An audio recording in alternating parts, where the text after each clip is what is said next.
Hi dear students,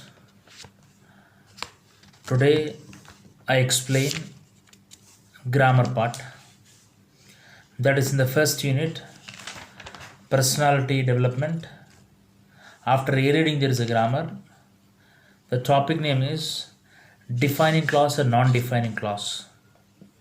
Already we discussed in the ninth class what is defining clause and non-defining clause.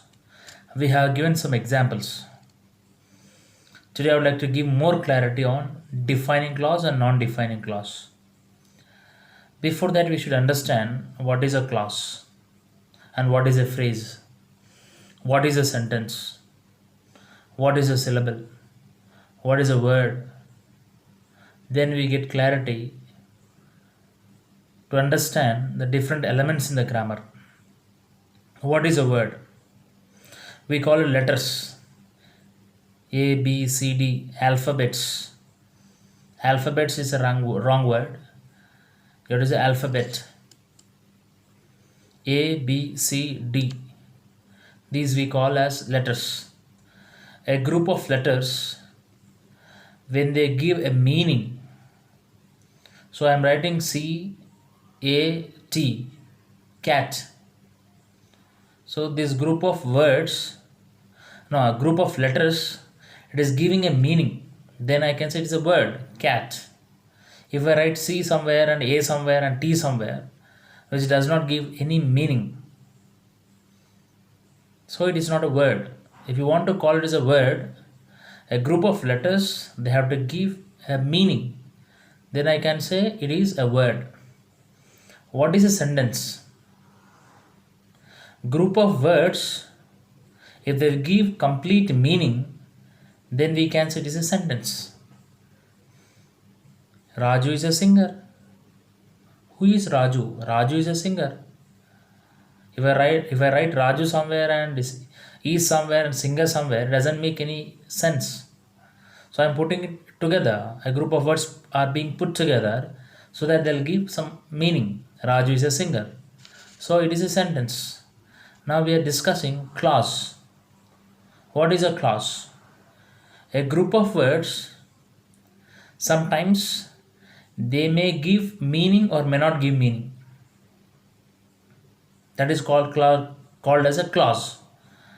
Let me say, when I went to market, it means something. The next question is what happened. So such kind of clauses are called as independent clauses. So when I went to market, the sentence is incomplete. You are depending upon some other sentence to be completed. So this is called as dependent clause. What is independent clause? When I went to market, I met my friend. I met my friend is a independent sentence or independent clause. So there are various types of clauses, dependent clause as well as independent clauses. Now in this context we are discussing defining clause and non-defining clause. What is exactly defining clause? What is non-defining clause? Let's forget what is clause. Now let's try to understand what is define. What do you understand the word define? Define, which means to say something in particular. Define, which means to say something in particular. I would like to. This is a dictionary. This is a dictionary which I love the most. So there is a relative clause here, the relative pronoun, which. This is the dictionary which I love the most. So the word which is defining the dictionary. Which is defining the dictionary. I can say that is a defining clause.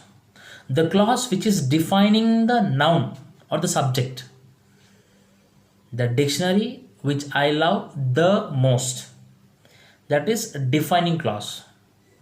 Then what is non-defining clause? This is the dictionary, comma, which is very small, which is very handy. What I said? This is a dictionary, comma, which is small and handy.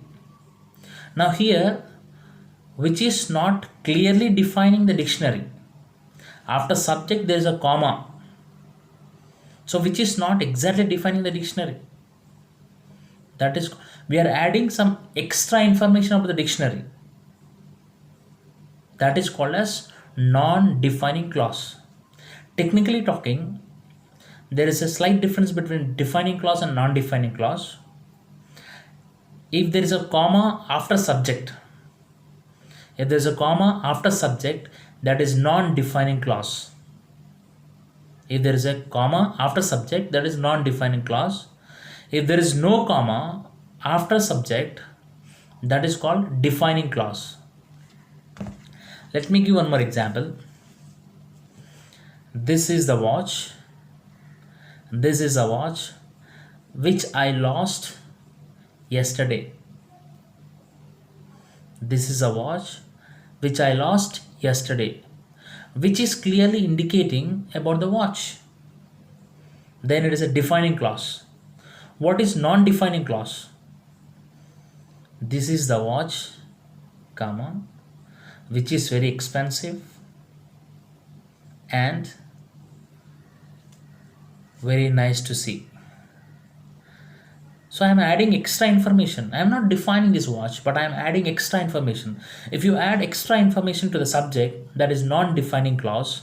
Whereas if you mention about the subject itself, that becomes defining clause. Let's see some of the examples from your textbook. The woman who taught him surfing had been bitten by a shark. The woman who taught him surfing had been bitten by a shark. Here there is no comma after women. Who is clearly defining the women? So it is defining clause. Second example, Nick, comma, who was teased and bullied, comma, had an electrical wheelchair for mobility. You can clearly see after Nick there is a comma. That means we are adding some extra information about Nick. We are not specifically, it is not specifically defining the subject. No, we are adding little extra information. Please try to understand the difference between defining clause and non-defining clause. Defining clause exactly points out about the subject, whereas non-defining clause adds little information. That is the difference. Thank you for watching.